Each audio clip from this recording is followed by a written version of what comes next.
can oğlum, ana sana kurban oğlum. Can oğlum, baba sana kurban oğlum. Şirin şeker yaratmış seni yaradan oğlum. Şirin şeker yaratmış seni yaradan oğlum.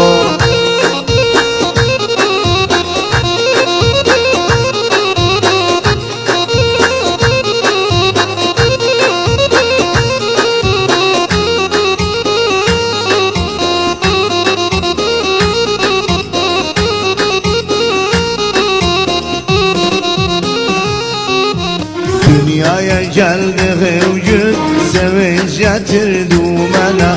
Ne güzel ki sen varsan hediye oldu bana.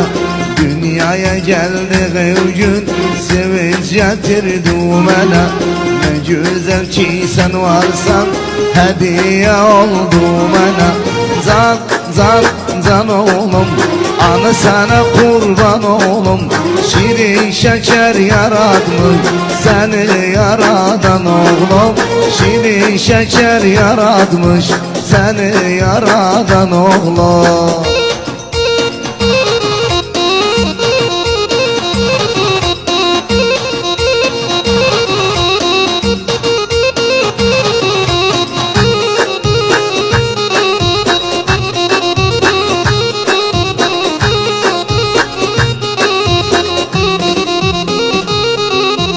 Sensiz olmasın gülüm, en güzel dileğim sen. Gözlerimin çırağı, her zaman gereğim sen. Sensiz olmasın gülüm, en güzel dileğim sen. Gözlerimin çırağı, her zaman gereğim sen.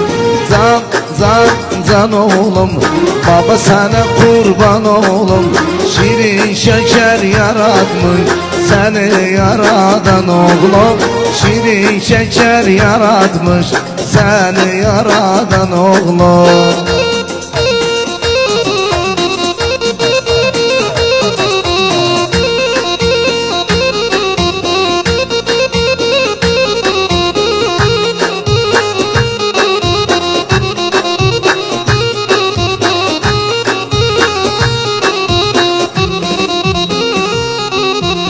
Ana diyen diline kurban olma yüzüm. Ben senin her derdine derman olma oğlum. Ana diyen